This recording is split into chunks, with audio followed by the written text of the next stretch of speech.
Hello tout le monde, aujourd'hui c'est InGGS pour une nouvelle vidéo concernant les forces. Cette fois-ci, les forces vont être vues dans les deux dimensions, c'est-à-dire sur l'axe X et Y, puisque dans la dernière vidéo, dans l'introduction, on avait vu les forces projetées sur l'axe X. Cette fois-ci, nous allons voir les forces projetées sur l'axe X et Y. Donc, commençons rapidement avec un simple exemple et un petit rappel de la dernière vidéo. Dans la dernière vidéo, on avait pris un vecteur force qui était parallèle à l'axe X. Et il faut savoir qu'en général, un vecteur force ne va pas toujours se retrouver parallèle à l'axe que l'on veut. En général, on aura des inclinaisons et des variantes. Donc, on va vite voir une petite variante et voir comment on calcule ces variantes. Eh bien, prenons par exemple une force, mais qui soit inclinée par rapport à l'axe X. Imaginons que je désire tracter ce cube, cette boîte, ou peu importe, mais de manière à créer un vecteur oblique. C'est-à-dire, comme ceci, avec un angle que l'on nommera alpha par rapport à l'axe X. Ceci sera donc notre vecteur force. Ça, c'est juste un vecteur que j'ai décidé qu'on va pouvoir représenter sur l'axe X et sur l'axe Y. Ce qui est important de noter, c'est que ce vecteur est à la fois sur l'axe X et sur l'axe Y. La bonne question, c'est de se dire, est-ce que ce vecteur a la même valeur que celui projeté sur l'axe X? Est-ce que si je décide d'effectuer une poussée avec, imaginons, ce vecteur-ci, qui est de norme, disons qu'elle est de norme de 5 newtons, est-ce que ce sera identique au fait d'exercer une force de 5 newtons parallèlement à l'axe X? C'est-à-dire exercer une force de 5 newtons de cette manière-ci.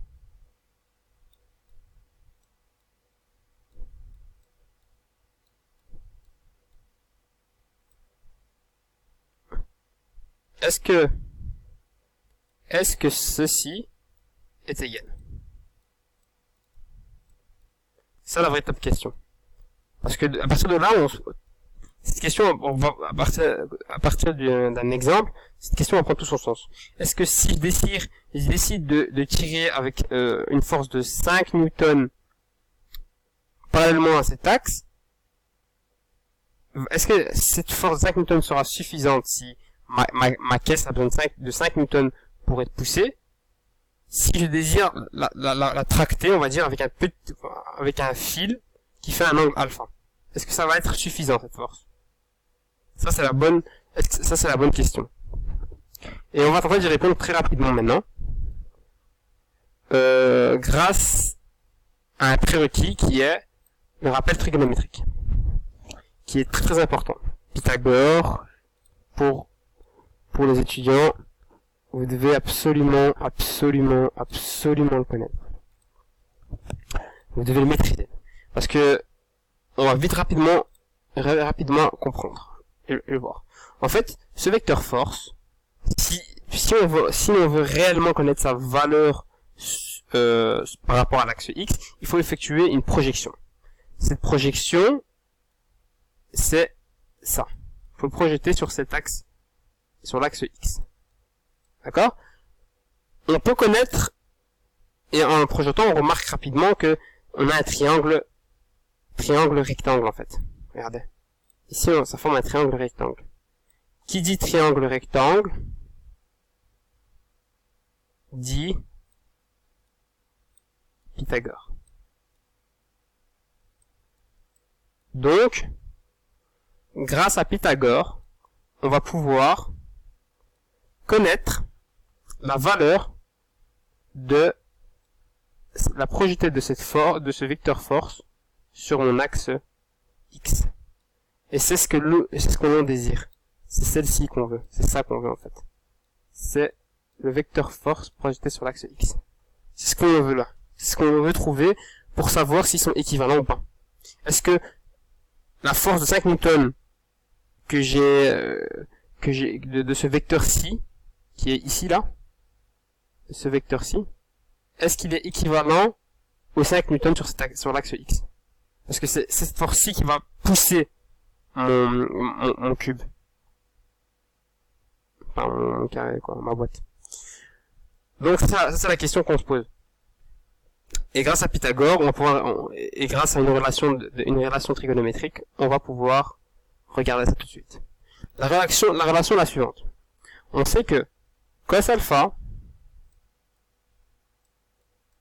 donc le cosinus de l'angle entre mon vecteur force et mon axe X, est égal à l'adjacent, donc f de x,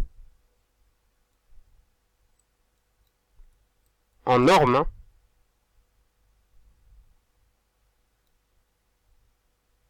divisé par la norme de mon vecteur force.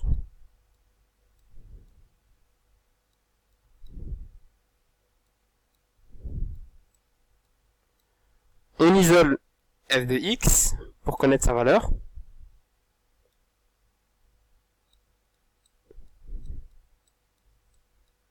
Et on a donc mon vecteur force multiplié par le cos de alpha. Allez. Ce qui veut donc dire que nous avons projeté notre vecteur force sur l'axe X pour connaître sa valeur par rapport à cet axe, et donc pour savoir si la force de poussée en oblique qu'on a effectuée serait suffisante pour tracter mon cube, enfin mon carré. Est-ce qu'elle serait suffisante? Parce que la force nécessaire doit être de 5 newtons. On va le voir ça tout de suite.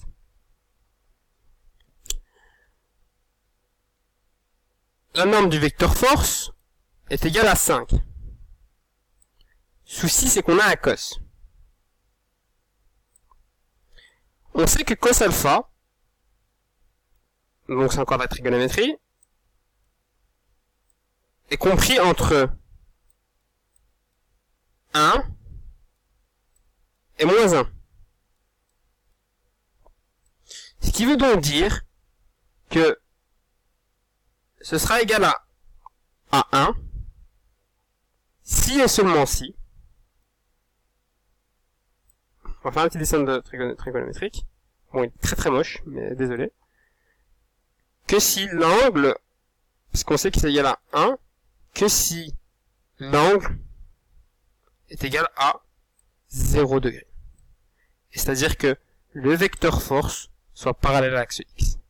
Dans ce cas-ci, le vecteur force qu'on a dessiné ici sera suffisant pour tracter mon carré.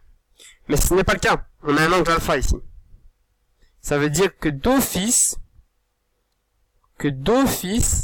on va être inférieur. D'office. Dans ce cas-ci, disons qu'alpha est égal à 45 degrés.